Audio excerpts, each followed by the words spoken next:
Bunson, what are you up to today? I never knew you liked to raise sea monkeys. It's a great hobby to have.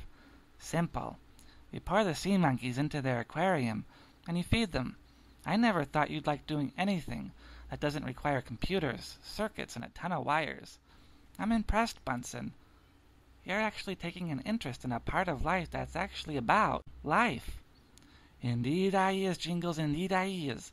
Sea monkeys are the greatest, the absolute best thing that done ever happened to me. They is so small, so tiny, so cheap. The best part of it is, they feed on practically nothing at all. I can raise hundreds. No, I can raise thousands. Maybe millions of them. Well, I'd start small, Bunson, just as you have. Sea monkeys are great, but it will take you a while to learn how to feed them in the proper amounts, so as not to kill them off with one overfeeding. As here's yez, Jingles, do I ever. I've been reading up on these here sea monkeys for the last week. I done saw an ad for them on the television, and I immediately went over to the library. I knows what to do with them, all right. I knows exactly what to do with them, do I ever. Why do I get a bad feeling about this, Bunson? What do you mean you know exactly what to do with them? They are sea monkeys. What more can you do with them but feed them and watch them multiply? You see, Jingles, that's where yous and I differ. You see things so three-dimensionally. Whatever something is, it has a purpose, and that's it with you. But I, Bunson Bear, see things in many, many, many more dimensions than yous ever does. I see things for what possibilities they offer. Like these here sea monkeys. All you see is a hobby. But what I see is money. Lots of money. Lots and lots and lots of money. Enough to buy the most expensive Christmas presents. Now you do have me scared, Bunson. Normally I'd brush aside such talk as just that. Talk. But after our recent adventure into the past, I'm inclined to give you more credit than I normally would. So I'll say what you expect me to say, knowing full well that I'm going to regret hearing the answer. How can you possibly raise money by raising sea monkeys? They cost nothing. Jingles, we ain't known each other our entire lives, yet still you doubt me.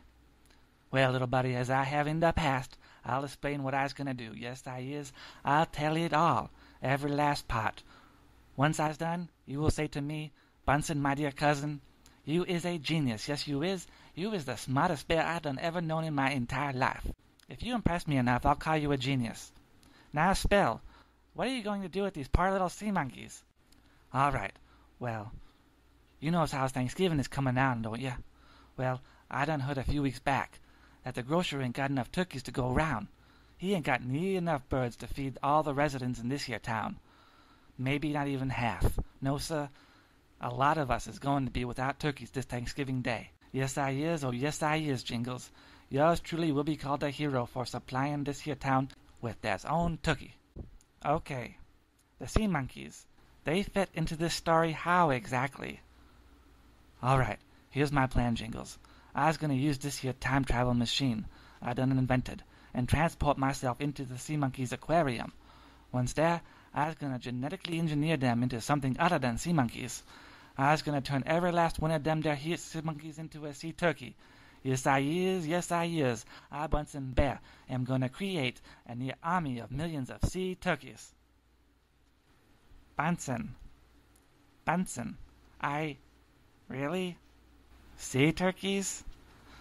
Genetically modifying life forms for the purpose of feeding people in mass?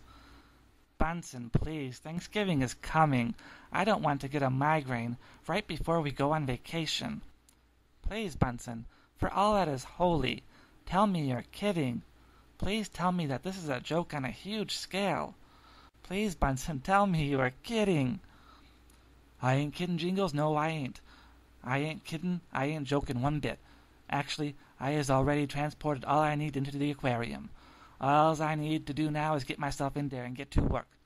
Fortunately, the sea monkeys live on a different time scale than we do, so I'll have plenty and plenty of time to work to get things ready for Thanksgiving. Bunson, this goes against God. This goes against decency. This goes against all that is right and good about life on Earth. What you are doing is wrong on so many levels. Please, Bunson, reconsider this. Thanksgiving is about more than turkey. It's about a celebration of life, family, and home, about all we are grateful for. You don't need to do this. You'll be speaking differently, my friend, when, on Thanksgiving Day, you's is biting into the biggest darn turkey you's ever saw. Even if you can make sea turkeys, they are so small, you can't see them without a magnifying glass. How are we supposed to carve a turkey that small? I was glad you asked that, Jingles. I'm really glad you asked that. The answer is simple. Just as I can make myself smaller when I goes into the aquarium, I can make the sea turkeys bigger when I bring them out of it. Simple. You see? Yes, unfortunately I do see. Bunson, is there nothing I can say to stop you from committing this horrible act? It won't seem so horrible when you smell 1,000 houses cooking turkeys all at the same time. Wait and see, little buddy. Wait and see. Don't call me your little buddy. I ain't your buddy, Bunson. Pah! We'll just see about that when I return with enough turkeys to satisfy even my fat Uncle Harold's appetite. Computer, initiate countdown. Countdown for blast off. X minus 5, 4, 3, 2, X minus 1, fire.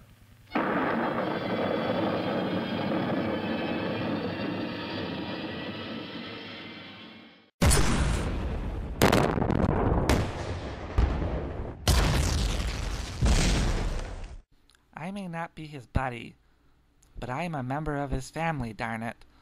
How am I supposed to get him back when his machine is now useless? This is not good. Not good at all. While I try to sort this mess out, look towards your view screens during this Thanksgiving season. Learn a lesson that I tried to share with Bunson.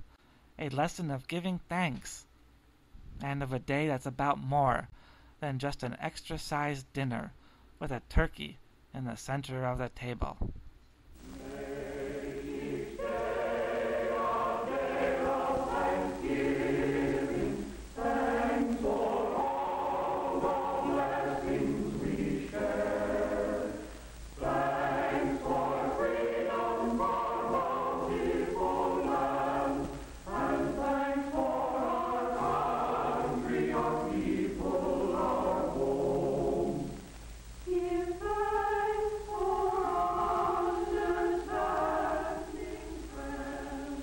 I'm Bill Johnson. Around here, they just call me Dad. I've been trying to read, but I just can't seem to do it. I keep thinking about today, Thanksgiving Day. We Johnsons had a good Thanksgiving, the best we've ever had. And I can't help thinking that what made it better was a real feeling of thankfulness.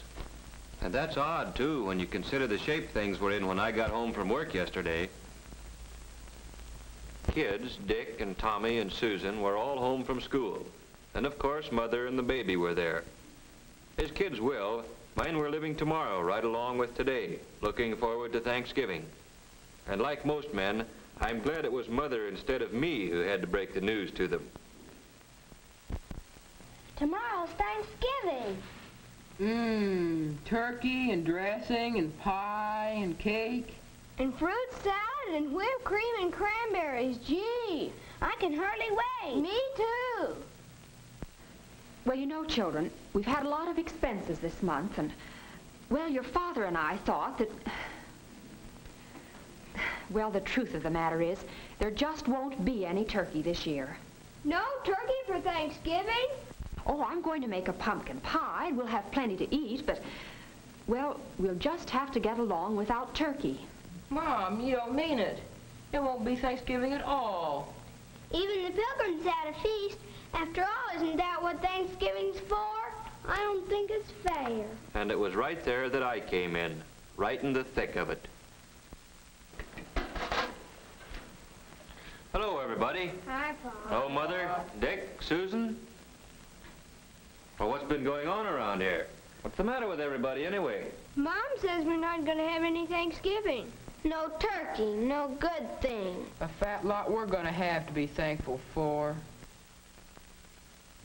Oh, I don't think you kids really mean that. We do, too. We've always had turkey for Thanksgiving. Yes, and everybody else in the block's gonna have it this year. Same as always.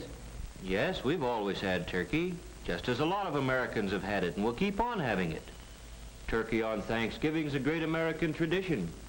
But what you kids are saying makes it sound as if the turkey's the only thing we had to be thankful for. Well, gee whiz, no, Dad. It's not that at all. Oh, I know, Dick.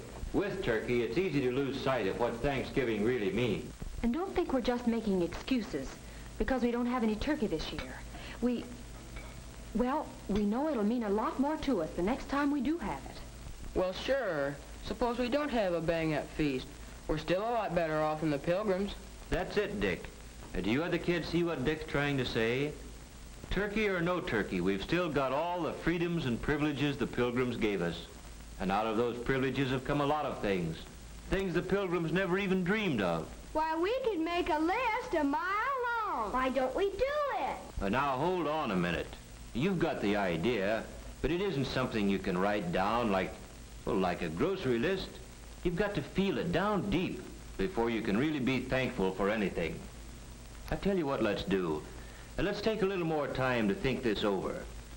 When you get right down to it, there are some pretty tough decisions in making up your mind what means the most to you. Your life? Sure, that's one thing you can't get along without.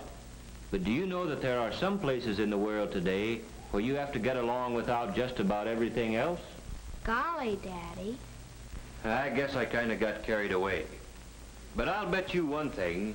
If we really think over what we have to be thankful for, when we sit down to whatever Mother fixes to eat tomorrow, we'll be one family in America that will really have a Thanksgiving dinner. Well, that's how it got started. The Johnsons didn't have any turkey. And the kids, no, I mean everybody, likes to make something special out of a special day. So we fell back on something as old as the Pilgrims, toting up the common, ordinary blessings that we had to be thankful for. That night, I'd see Dick there building his model airplane, and Susan just playing. Only they weren't just playing. They were mulling things over, thinking big thoughts for such young heads. And as for Mother and Tom and baby Janet, and yes, me too, it was as if we had our eyes open for the first time. Things there were to appreciate in just any ordinary day in America. When we took our places around the table and we were ready. And then, well, we all knew it. There are some things you just can't say. But everybody in his own way knew what he had to be thankful for, and that this was the time to think about it. Tom was first. I am thankful for getting plenty to eat all the time, with extras that count, like cookies and milk after school. Like Mom says, I'm hungry all the time anyway, and if I didn't live in a country where there was plenty to go around, golly. And I'm thankful for the free public library, where I can get books about adventure. Jack London, Richard Halliburton. Gee, the way they tell a story is as good as being there yourself. And it's free, with only a library card. Yes, Tommy thought about some of the things he ought to be glad for all the time. And somehow turkey and trimmings seemed to matter a whole lot less than he thought they did yesterday. Well, then it was Susan's turn. Susan's a happy-go-lucky kid. You'd never credit her with thinking beyond her dolls, but she got right into the spirit of it. I am thankful we have what we need to wear. Though Mother says it's hard to keep up with us, we grow so fast. I never thought before how many clothes it takes for all kinds of weather, or how it would be to have to do without the right ones. I'm glad to be able to go to Sunday school, or go to any church I want, any Sunday. I'm thankful for my mother and daddy, that they are here with us, that both of them aren't too worried about things to take time to have fun with us. I'm glad we're a family, that families are still important in America. I guess Dick, being the oldest, was having some pretty serious thoughts. I am thankful for being able to get an education, for living where schools, all schools, open their doors to a guy who wants to learn, where school books are studied instead of burned, where a guy is rated by how much he knows, and the community is rated by how well it teaches him. I'm glad I've got a chance to play, batting a ball around once in a while. Stuff like that. I'm glad it's fun, growing up in America. Sure, baby Janet's too young to understand the big word Thanksgiving. She's too little even to tell us the things that make her happy. But we can tell, and maybe she's thinking about them now. Maybe she's thinking about the fun of splashing around in the tub, and about how good it feels to be clean. About playtime with Mother, and the security she feels in Mother's arms. And as for Mother, seems she's always working, cooking, ironing, tending children, daylight to dark. What does she have to be thankful for? I am thankful that my children had the privilege of being born safely and of growing up healthy and strong. I'm thankful that I have the privilege of guiding them as they become useful men and women.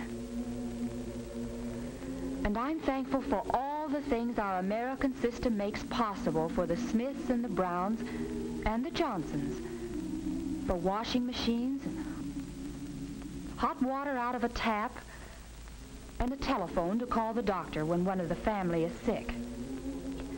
A car to get Dad to work. Yes, I'm thankful for all the things free people working together can produce. I'm thankful that when my neighbor drops in to borrow a cup of flour, we've got the right to talk about anything we want to.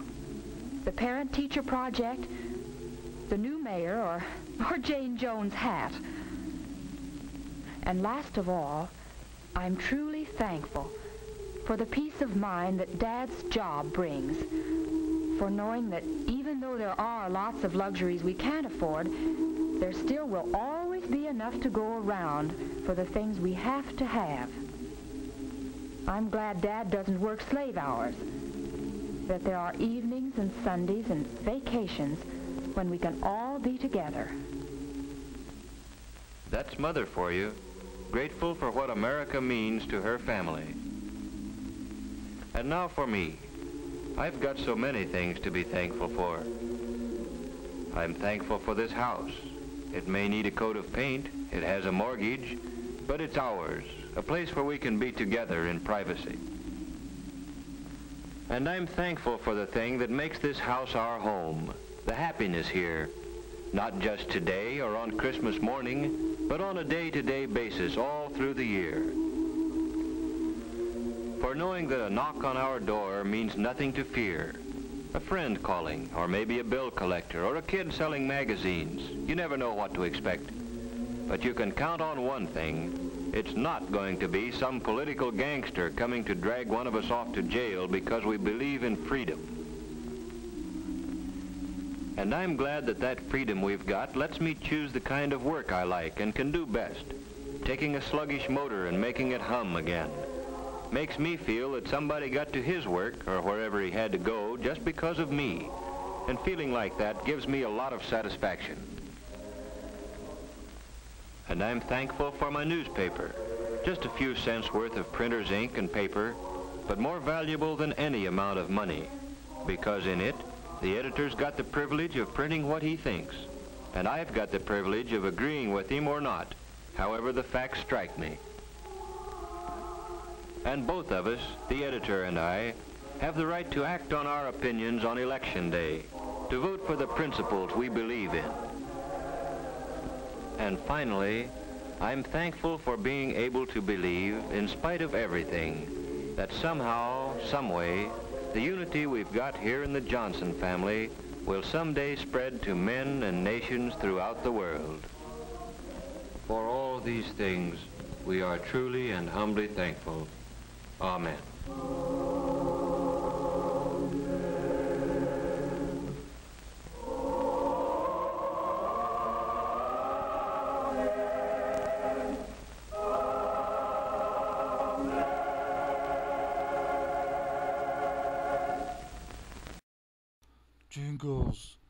I don't know what I can do to help in this situation.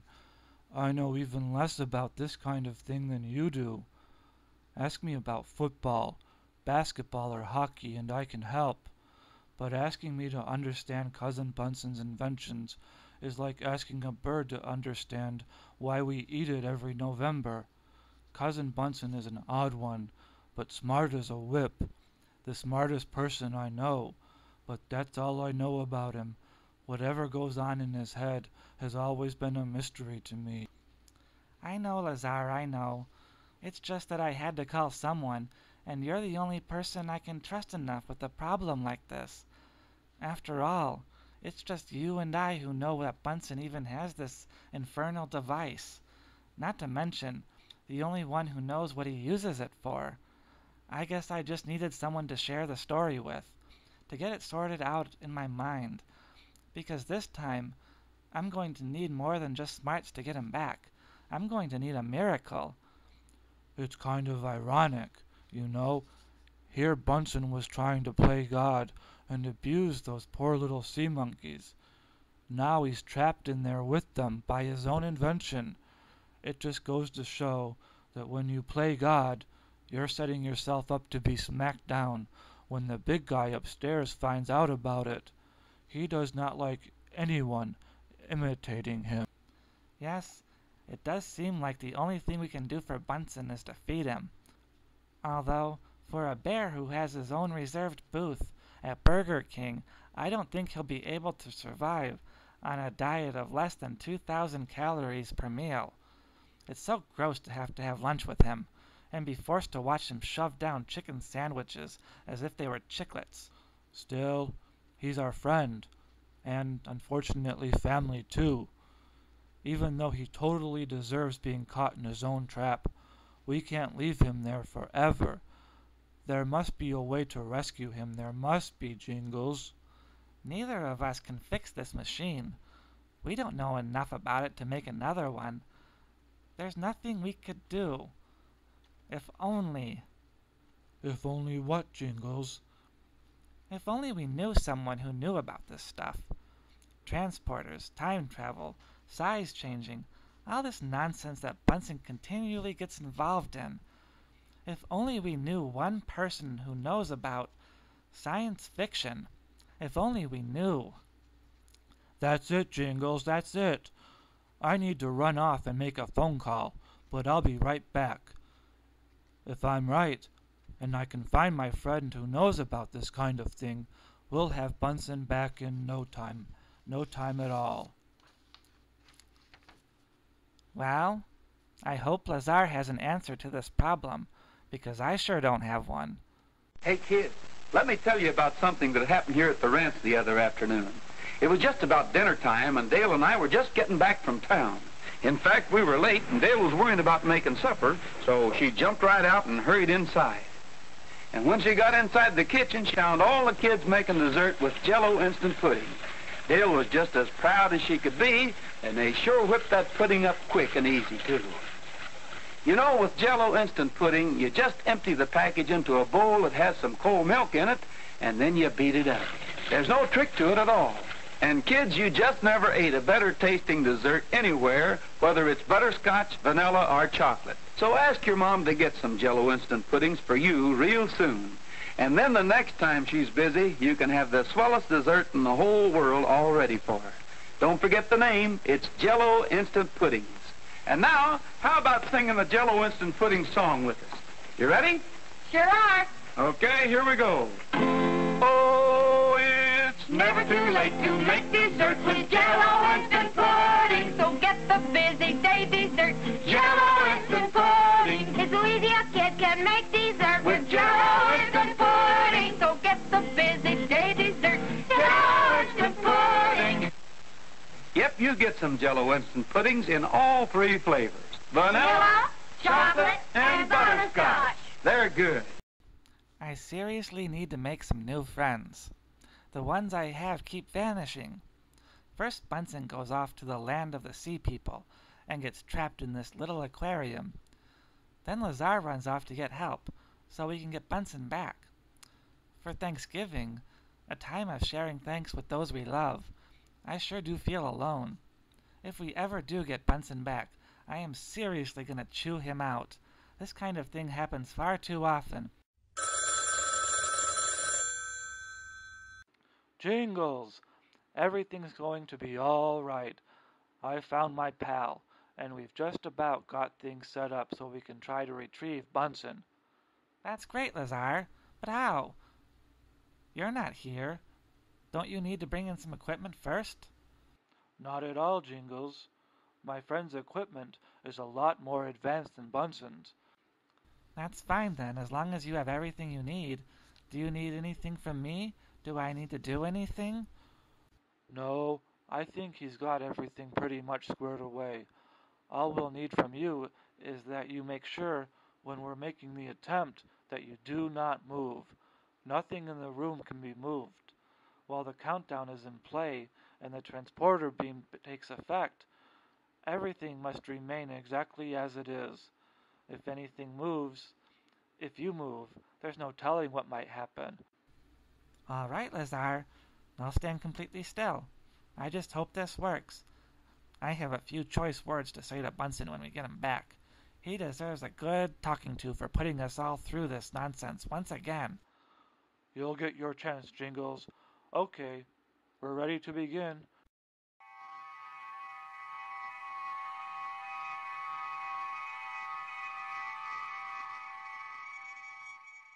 What in the? Honestly, Jingles, you just can't leave Wells enough alone. There I was, on top of Mount Warrat, about to be crowned God of the Sea People. They was going to honor me with their most sacred title. I could have had all I wanted for the rest of my life, but no. Yous, like yous always do, gotta come along and ruin it for me. Well, I'll tell you this, don't ever ask me for no favors again. Seriously, yous really done it this time. I could sue, yes, I could sue so easily. But I's won't, 'cause we's cousins after all, and we don't sue family members, no matters how much they ticks us off. Anyway, now's that I's home, I might as well enjoy myself. I ain't had a burger in months. Yous hear me? Months! I ain't had a tray of fries in the same amount of time. And a strawberry shake. I can just taste it now. I's off, Jingles. Don't bother about all this. I's gonna clean it up later. See us, Jingles. It's time to eat. If I hadn't been so relieved of seeing him alive again, I would have answered him. He still deserves a good talking to. But he's right. We are friends. We are family. We have to stick together. Still, Bunson must be made to realize that when he continually falls under the trap of playing God, time and tide will catch up. Oh, Lazar! I forgot he's on the phone. Lazar, are you still there? Did you hear all that? Indeed I did, indeed I did. Bunson is something else, isn't he, Jingles? You and I will both have to head out to Burger King and have a long talk with him while he eats. Do we have to do it at Burger King, Lazar? You know how I hate watching Bunson eat. Once I get back, we'll head over to McDonald's and get some food. Afterwards, we'll have our talk with Bunson. Speaking of which, where are you, Lazar? How do you get Bunson back? Who is this mysterious friend of yours? Oh, just someone my father introduced me to years ago.